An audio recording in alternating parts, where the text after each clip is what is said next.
ఏంటలా చూస్తున్నావు అని బిక్కుబిక్కుమంటూ నిలబడిన మైథిలిని అడిగింది పద్మ. నాకు భయంగా ఉందండి. ముందు నన్ను అండి అనకు, నేను నీకు అక్కనవుతాను. ఇంకా భయమెందుకు? ఇప్పుడిది మనిల్లు, అంతా మనవాళ్లే, భయపడాల్సిన అవసరమేం లేదు. కానీ ఎవ్వరికి నేనిక్కడ ఉండటం ఇష్టం లేదు కదా. ఒక అత్తయ్య గారికి మాత్రమే అభ్యంతరముంది. ఆవిడకు అరుణ్ అంటే పంచప్రాణాలు. కొడుకు పెళ్లి గురించి ఎన్నో కలలు కనుంటారు కదా. ఇంత సడన్గా ఇలా జరిగిపోవటం ఆవిడ కొంచెం షాక్తో ఉండి అలా మాట్లాడింది తప్ప త్వరగా ఈ నిజాన్ని యాక్సెప్ట్ చేస్తారు. నిన్ను కోడలిగా కూడా అంగీకరిస్తారు. ఈ సమయంలో నువ్వు కొంచెం ఓపికగా ఉండాలి. ఆవిడ నన్ను ఎప్పటికీ యాక్సెప్ట్ చేస్తారన్న నమ్మకం నాకు లేదక్కా. అదేంటి అలా అంటున్నావు? నా చిన్నప్పుడే నేనంటే ఆవిడకి నచ్చేది కాదు. ఇక ఇప్పుడు ఏకంగా కోడలిగా మాత్రం ఎలా ఉండనిస్తారు? చిన్నప్పుడంటే అత్తయ్య గారికి నువ్వు ముందే తెలుసా? మీ ఇద్దరికెలా పరిచయం? నచ్చకపోవడమేంటి? నాకేం అర్థం కావట్లేదు. కొంచెం క్లియర్గా చెప్పు మైథిలి. అదేం లేదు, వదిలేయక్క. నేనిప్పుడేం చేయాలి? ఏం చేయాల్సిన అవసరం లేదు, రెస్ట్ తీసుకో చాలు. మనసుని కష్టపెట్టుకోకు. జరిగేదంతా మన మంచికి అనుకొని ఎక్కువగా ఆలోచించకుండా ఉండటానికి ప్రయత్నించు. అది విని పేలువంగా ఒక నవ్వు నవ్వింది మైథిలి. ఆ నవ్వులోని బాధ పద్మకి అర్థమైంది. సాటి ఆడదానిగా నీ బాధను నేను అర్థం చేసుకోగలను మైతూ. కాని పరిస్థితులకు తగ్గట్టుగా మనం మారుతూ వెళ్ళిపోవడమే తప్ప ఏం చేయలేం. నేనే తప్పు చేశానక్క? ఎందుకు నాకిలా జరగాలి? నిజానికి ఇప్పుడే నాకు పెళ్లి చేసుకోవడం ఇష్టం లేదు. కేవలం అమ్మా నాన్న సంతోషం కోసమే ఒప్పుకున్నాను. అయిష్టంగానే పీటల వరకు వచ్చాక ఆ పెళ్లి ఆగిపోయింది. నన్ను బొమ్మను చేసి నా ఇష్టాలతో పని లేకుండా అప్పటికప్పుడు మరో పెళ్లి చేసేశారు. నా మనసుకంటూ ఏ విలువ లేదనిపిస్తుంది. అందరికీ నా పైన ప్రేముండొచ్చు కానీ నా ఆలోచనలకు, భయాలకు, ఇష్టాలకు ఎలాంటి విలువ లేదా? పవన్ గారు ఒకలా నా జీవితంలో ఆడుకోబోయారు. అరుణ్ గారు ఇంకొకలా ఇలా పెళ్లి చేసుకుని ఇంటికి తీసుకొచ్చారు. అత్తయ్య గారికి నేనంటే అసహ్యం. ఇంత జరగడానికి వెనుక నేను చేసిన తప్పేంటి? ముందు నువ్విలా ఏడవటం ఆపేమైతూ. ప్రపంచంలో ఎంతోమంది అమాయకులు ఏ తప్పు చేయకపోయినా బాధను అనుభవిస్తుంటారు. కాని ఆ భగవంతుడు చూస్తూ ఊరుకోడు కదా. నిష్కారణంగా ఎవ్వర్ని బాధ పెట్టడు.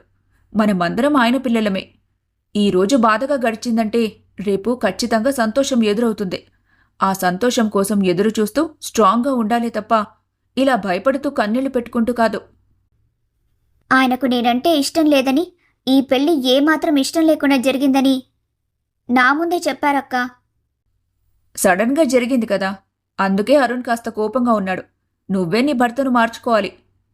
ప్రేమించు, ప్రేమతో తనని మార్చుకో. ప్రేమించాలా? ఒక మనిషిని చంపేయాలా అన్నంత భయంగా అడుగుతావేంటి? నీ భర్తను ప్రేమించమనే కదా చెప్పాను. అమ్మో, అత్తయ్య అప్పుడు నన్ను నిజంగానే చంపేస్తారు. ఇది మరీ బాగుంది. నాకు నా భర్త అంటే పంచ ప్రాణాలు. నేను ఆయన్ని ప్రేమిస్తున్నానని అత్తయ్య నన్నుగాని చంపేశారా ఏంటి? బావగారి విషయం వేరు, ఆయన విషయం వేరు. మీకు తెలీదక్కా అత్తయ్య గురించి, కానీ నాకు తెలుసు. హలో చెల్లమ్మ, తమరొచ్చి ఒక్కరోజే అయిందని కాస్త గుర్తించండి. నేను గత 2 ఏళ్లుగా ఉంటున్నాను ఇంట్లో. ఆ మాటలకు ఏం చెప్పాలో తెలియక మౌనంగా ఉండిపోయింది మైథిలి. పిచ్చిపిల్ల, ఎక్కువగా టెన్షన్ పడకుండా హ్యాపీగా రెస్ట్ తీసుకో. మిగతా విషయాలు తర్వాత ఆలోచించుకుందాం. నేనీకు భోజనం తీసుకొస్తాను, ఈలోగా ఫ్రెష్ అవ్వు అని చెప్పి బయటికి వెళ్ళిపోయింది పద్మ. చిన్నప్పుడు తను అరుణ్తో ఆడుకుంటూ ఉండగా ఇంకెప్పుడూ తన కొడుక్కి దగ్గరగా కూడా ఉండకూడదని శకుంతల ఇచ్చిన వార్నింగ్కి భయపడి రోజులు జ్వరం తెచ్చుకున్న మైథిలికి వారం రోజుల తర్వాత జ్వరం తగ్గింది. కాని ఆ భయం మాత్రం ఇప్పటికీ పోలేదు. స్నేహం చేయడానికి ఒప్పుకొని అత్తయ్య నన్ను కోడలిగా అంగీకరిస్తారని అనుకోవట్లేదు. అప్పుడు నేను ఒంటరిదాన్ని, ఇప్పుడు కూడా ఒంటరిదాన్నే అని బాధపడుతూ బెడ్ చివర కూర్చుంది మైథిలి. ఆ రోజంతా ఎవ్వరూ భోజనాలు కూడా చేయలేకపోయారు. ఎవరి గదిలో వాళ్ళుండగా మరుసటి రోజు అరుణ్ ఉదయాన్నే ఆఫీస్కి రెడీ అయి వెళ్ళిపోతే శకుంతల, వినయ్ కలిసి స్వామీజీ దగ్గరికి వెళ్లారు. నమస్కారం స్వామి అని భక్తిగా చేతులు జోడించాడు వినయ్. చాలా కాలం తర్వాత చూస్తున్నాను వినయ్ నిన్ను. కానీ నువ్వు సంతోషంగా నా దగ్గరికి వచ్చినట్టు అనిపించట్లేదే అని చిరునవ్వుతో అడిగాడు జోగిత్యానంద స్వామీజీ. అవును స్వామి, నేను ఒక బాధతోనే మీ దగ్గరకొచ్చాను. ఈవిడ మా అత్తయ్యగారు శకుంతలాదేవి. పేరు విన్నాను. కూర్చోండి. అని తన ఎదురుగా ఉన్న స్థలం చూపించి కళ్ళు మూసుకున్నాడు. నాకొక కూతురుతో పాటు కొడుకున్నాడు స్వామి. అనుకోకుండా నిన్న ఉన్నట్టుండి వాడికి పెళ్లి జరిగింది. ఇది నా కొడుకు జాతకం. ఎలా ఉందో మీరే చెప్పాలి అని జాతక చక్రాన్ని స్వామి చేతికిచ్చింది శకుంతల. ఆ జాతకాన్ని ఓ నిమిషం పాటు పరిశీలించిన స్వామీజీ ఉన్నట్టుండి కళ్ళు పెద్దవి చేసి శకుంతల వైపు చూశాడు. ఏం జరిగింది స్వామి? ఎందుకని మీరు ఆగ్రహితులవుతున్నారు అని భయంగా అడిగింది. గండం, ప్రాణగండం. నీ కొడుక్కి ప్రాణగండం పొంచుంది.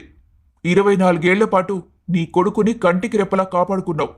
మరో 3 నెలలు అలాగే కాచుకొనుంటే ఈ గండం సంభవించేదే కాదు. ప్రాణగండమా? ఏం మాట్లాడుతున్నారు మీరు? నా కొడుక్కి ఏమీ కాకూడదు. నా బిడ్డ పూర్ణ ఆయుష్తో ఉండాలి.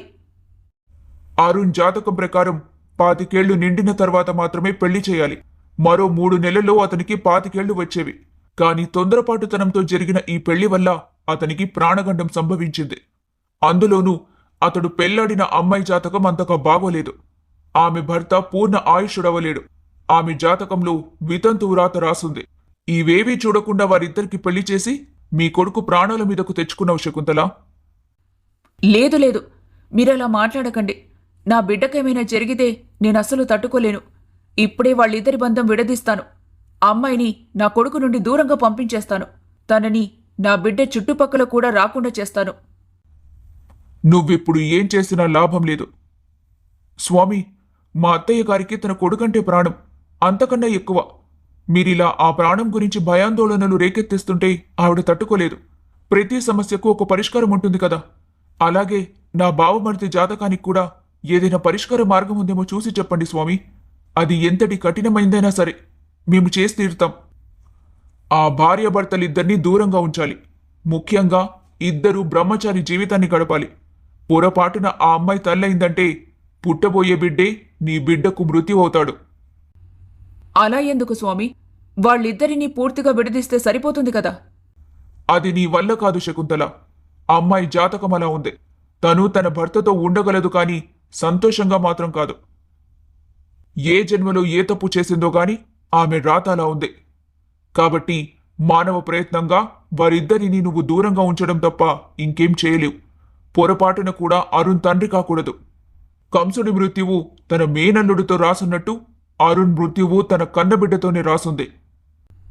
ఆ మృత్యువును పక్కనే పెట్టుకుని మేము క్షణక్షణం భయపడుతూ ఉండలేము స్వామి. అందుకే వారిద్దరినీ పూర్తిగా విడదీసి విడాకులిప్పించేస్తాం. ప్రయత్నించు అని చిరునవ్వుతో చెప్పి కళ్ళు మూసుకొని ధ్యానంలోకి వెళ్లిపోయాడు జోగిత్యానంద స్వామి.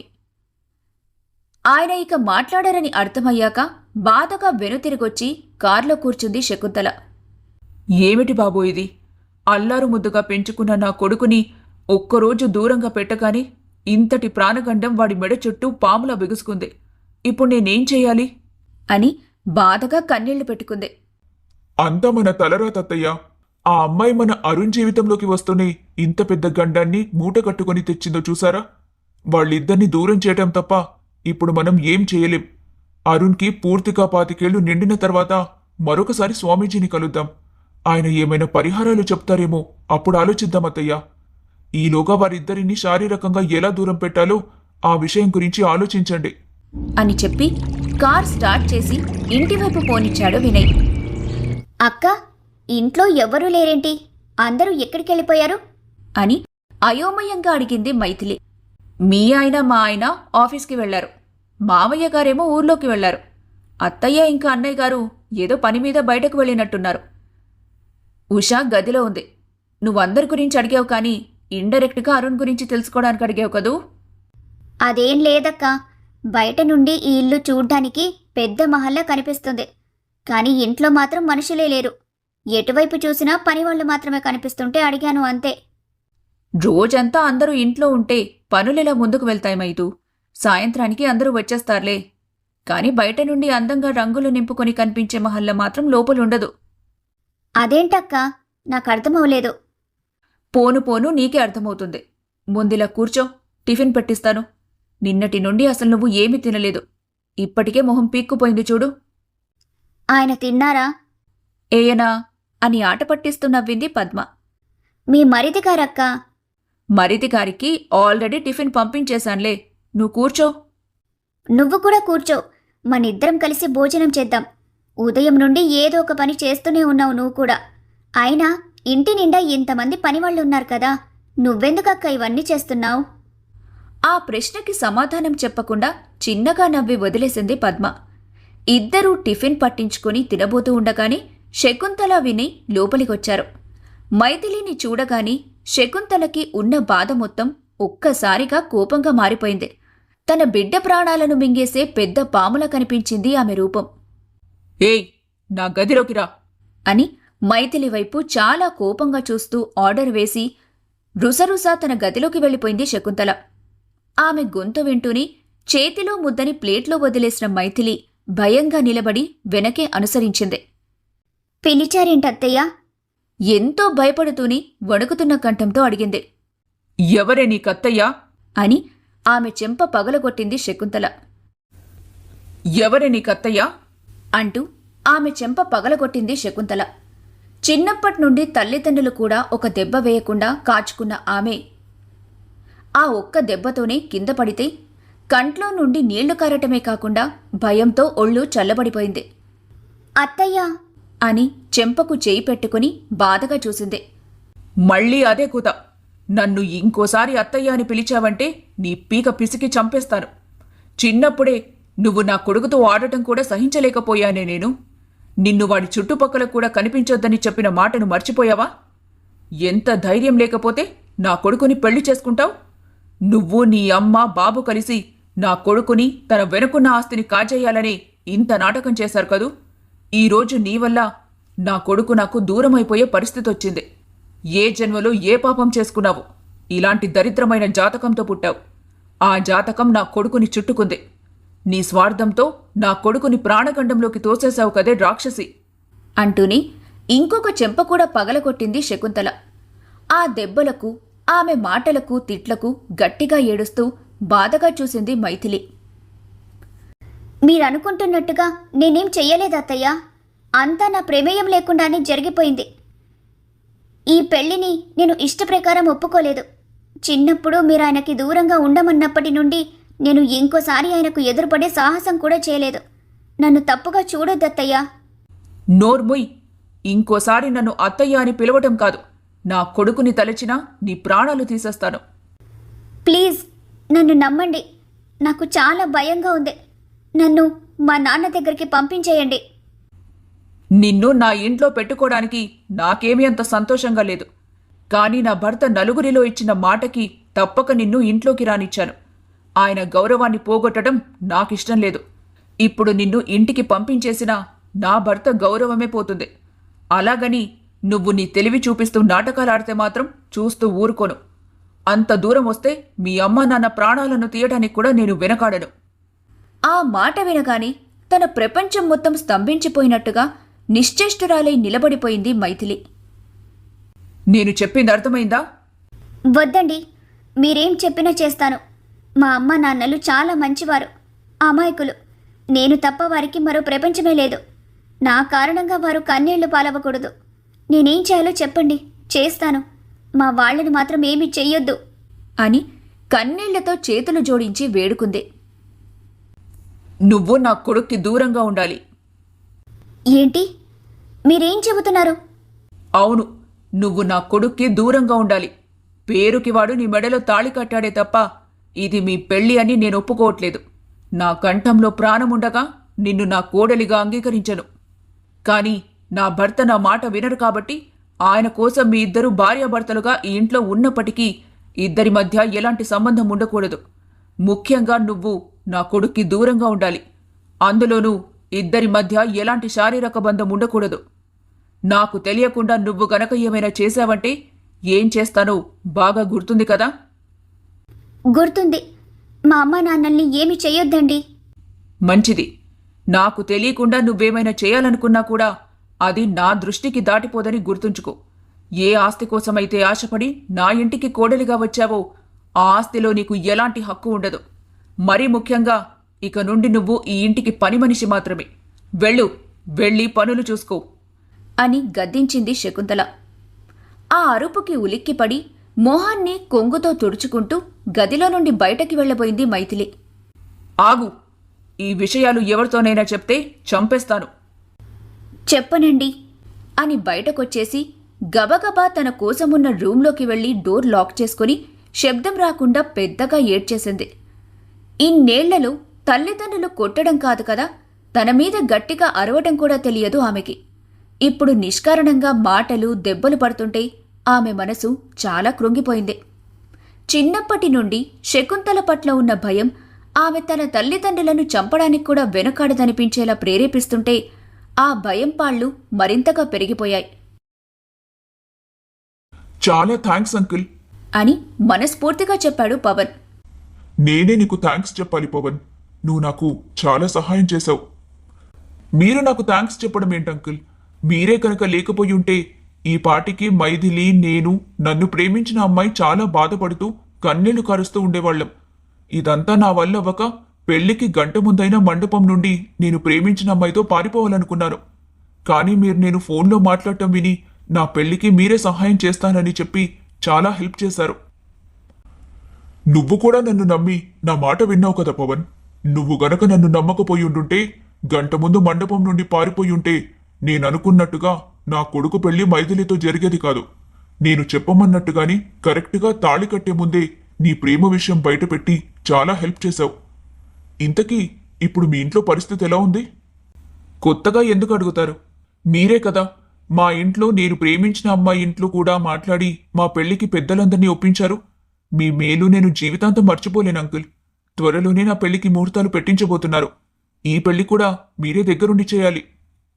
తప్పకుండా పవన్ అని అభిమానంగా చెప్పి అక్కడ్నుంచి వచ్చేశాడు విజయేంద్ర. పద్మా అని ఇంట్లోకి వస్తూనే పిలిచాడు విజయేంద్ర. చెప్పండి మావయ్య. పంతులు గారితో మాట్లాడాను. సాయంత్రం ముహూర్తం బాగుందంట. ఆ ఏర్పాట్లన్నీ నువ్వు పెద్దోడు కలిసి చూసుకోండమ్మా. కానీ మావయ్య, అత్తయ్య చాలా కోపంగా ఉన్నారు కదా. ఈ విషయంలో ఇవన్నీ అంటే ఆవిడింకా... అవన్నీ నేను చూసుకుంటాను. మీ అత్తయ్యతో కూడా మాట్లాడతాను. కానీ మీరు ఆ ఏర్పాట్ల సంగతి చూడండి. జాగ్రత్త నాన్న. అమ్మ అసలే పిచ్చ కోపంలో ఉంది. మీ అమ్మ కోపం నాకేమైనా కొత్త తల్లి? ఇంతకీ అల్లుడు గారెక్కడా కనిపించట్లేదు? ఆయనకు ఈ ఊర్లోనే ఏదో ల్యాండ్ విషయంగా కొంచెం పని ఉందంట. కొన్ని రోజుల పాటు ఇక్కడే ఉండి చూసుకోవాలన్నారు. ఇప్పుడు కూడా ఆ పని మీదే బయటకు వెళ్లారు నాన్న. అవునా? దేని గురించో నేను కనుక్కుంటానులేమ్మా. కుదిరితే త్వరగా పని పూర్తవడానికి ప్రయత్నిస్తాను అని చెప్పి శకుంతల గదిలోకి వెళ్ళాడు. నన్ను ఒంటరిగా వదిలేయండి. నేను ఎవరితో మాట్లాడాలనుకోవట్లేదు. నువ్వు కోపంగా బాధగా ఉన్నావని నాకు అర్థమవుతుంది. కానీ ఒకసారి నేను చెప్పేది కూడా విను. చెప్పాను కదా నాకు ఒంటరిగా ఉండాలనుందని అని గట్టిగా అరుస్తూ ఫ్లవర్ వాజ్ని పగలగొట్టింది శకుంతల. ప్రస్తుతం ఆమె తను ఎంత మాట్లాడినా వినాలనుకునే పొజిషన్లో లేదని అర్థమయ్యాక మౌనంగా బయటికి వచ్చేశాడు విజయేంద్ర. ఆ రోజు రాత్రికి విజయేంద్ర చెప్పినట్టు అరుణ్ గదిలో ఏర్పాట్లు చేశారు పద్మ, సీను. తల్లి మాత్రం తన గదిలో నుండి బయటకు రాకుండా తనకి ఏమీ చెప్పలేదన్న కారణంతో ఎప్పటిలాగే డిన్నర్ చేసేసి ల్యాప్టాప్ పట్టుకొని కూర్చున్నాడు అరుణ్. తెల్ల చీరలో అందంగా రెడీ చేసి చేతిలో పాల గ్లాస్ పెట్టి చాలా జాగ్రత్తలు చెబుతూ మరిదిగారి రూంలోకి మైథిలిని వదిలింది పద్మ. శకుంతల మాటలు, దెబ్బల నుండి, ఆ భయం నుండి బయటకు రాలేని మైథిలి అలా వణుకుతూనే అరుణ్ గదిలోకి వెళ్ళింది. కాని అతనితో మాట్లాడే సాహసం చేయలేకపోయింది. కాని చేతిలోని పాల గ్లాస్ అలానే పట్టుకుని ఉండటంతో దాన్నేం చేయాలో అర్థమవ్వక నెమ్మదిగా అరుణ్ వైపు అడుగులు వేసింది. పాలు అక్కర్లేదు. ఏం చేయమంటారు? నాకనవసరం. ఇవి మీకోసమని పంపించారు. వద్దని చెప్పాను కదా అని సీరియస్గా అనగానే వణుకుతూ గ్లాస్ పక్కన పెట్టేసి ఓ పక్కన నిలబడిపోయింది మైథిలి. చాలాసేపటి వరకు ఆమెకు ఏం చేయాలో తోచలేదు. అసలు ఆ గదిలో తనతో మరొక అమ్మాయి ఉందన్న విషయమే మర్చిపోయిన అరుణ్ 2 గంటల పాటు డీప్గా తన వర్క్లో లీనమైపోయి వర్క్ ఫినిష్ అయ్యాక ల్యాప్టాప్ పక్కన పెట్టేసి లైట్ ఆఫ్ చేసి బెడ్ పైన పడుకున్నాడు. ఇదేంటి ఈయన ఇలా పడుకున్నాడు? అసలు నేనొకదాన్ని ఉన్నానన్న విషయమే పట్టించుకోలేదు. మరి నేనెక్కడ పడుకోవాలి? అత్తయ్య అంత గట్టిగా ఆయన దగ్గరికి వెళ్ళొద్దని చెప్పారంటే ఆయనకు ఇష్టం లేదనేనా? అంతే అయి ఉంటుంది. అందుకే ఆయన కూడా నన్ను ఏమాత్రం పట్టించుకోలేదు. ఇంత నిర్దయగా ఎలా ఉన్నాడో! చిన్నప్పుడు ఎంత స్వీట్గా ఉండేవాడు, నన్ను ఎంత బాగా చూసుకునేవాడు. ఇప్పుడు ఇంత బాధ పెడుతున్నాడు, నన్ను పూర్తిగా మర్చిపోయి ఇలా చేస్తున్నాడు. అక్కడ మా అమ్మ నాన్న ఎలా ఉన్నారో ఏంటో. నేను ఇలా బాధపడుతున్నానని తెలిస్తే వాళ్ళు మరింతగా బాధపడతారు అని ఆలోచిస్తూ చాలాసేపటికి కబోర్డ్ నుండి మరో దిండు దుప్పటి తీసుకుని కిందే పరుచుకొని పడుకుంది మైథిలి. ఉదయం నిద్ర లేచిన అరుణ్కి పల్చటి దుప్పటి ఏసీ చల్లదనాన్ని ఆపలేకపోతుంటే చలికి ముడుచుకొని పడుకొని ఉన్న మైథిలి కనిపించి కొంచెం జాలి కలిగింది. అతనికి శకుంతల అంటే ప్రాణమే, కాని ఆమె కఠినత్వం వంటపట్టలేదు. అందుకే దగ్గరికి వెళ్ళి భుజం మీద తట్టాడు. అతని స్పర్శకి ఉలిక్కిపడి లేచి కూర్చుంది ఆమె. కూల్, ఎందుకంత భయపడుతున్నావు? మీరు నన్ను తట్టారా? ఏం జరిగిందండి? నథింగ్. ఎందుకిలా కింద పడుకున్నావు? ఇంకెక్కడ పడుకోను? బాల్కనీలో పడుకోవాలా అని అమాయకంగా అడిగింది. వాట్? అంత చలిలో బాల్కనీలో పడుకోమని ఎందుకు చెబుతాను? బెడ్ పైన పడుకోకుండా కిందే ఎందుకు పడుకున్నావని అడుగుతున్నాను. రాత్రి మీరేమీ చెప్పలేదు కదా, అందుకే ఇక్కడ పడుకున్నాను. నిన్ను కింద పక్క వేసుకోమని కూడా నేను చెప్పలేదు. ఆ మాటకు ఆమె అయోమయంగా చూసింది. వెళ్ళి పైన పడుకో. చాలా టైం అయిపోయినట్టుంది, ఇక పడుకోనండి అని లేచి పక్క తీసేసి ఫ్రెష్ అవ్వడానికి వెళ్ళిపోయింది. కాసేపు జిమ్ చేసుకున్న అరుణ్ మైథిలి కిందికి వెళ్ళిపోయాక అతను కూడా ఫ్రెష్ అయి కిందికి వెళ్లబోతూ గదిలోనే కనిపించిన తల్లి దగ్గరికి వెళ్ళాడు. అప్పటికే పద్మ వంటగదిలో అందరి కోసం టిఫిన్లు ప్రిపేర్ చేసే హడావిడిలో ఉంది. నేను నీకు సహాయం చేస్తానక్కా. నువ్విప్పుడు కొత్త పెళ్లి కూతురువి మైతూ, అప్పుడే ఆ పనులన్నీ ఎందుకు? అయినా ఇంత త్వరగా నిన్ను నిద్రలేవమని ఎవరు చెప్పారు? మెలకువ వచ్చేసింది అంటూని పనుల్లో సాయం చేయటం మొదలుపెట్టింది. చాలాసేపు అరుణ్తో మాట్లాడిన తర్వాత అతనితో పాటే కిందికి వచ్చింది శకుంతల. అత్తయ్య గారు అరుణ్ వచ్చినట్టున్నారు, వెళ్ళి వాళ్లకు కాఫీ ఇవ్వు. నేనా? మీ ఆయనకు నువ్వు కాకపోతే ఇంకెవరిస్తారు, వెళ్ళివ్వు అనడంతో తప్పక కప్స్ పట్టుకొని హాల్లోకి వెళ్ళింది మైథిలి. ఆమెను చూడటమే కళ్లను ఎర్రగా చేసుకున్న శకుంతల మౌనంగా కాఫీ కప్ తీసుకొని 2 గుక్కలు తాగి కోపంగా ఆ కాఫీని ఆమె చేతిమీద ఒలకబోసింది.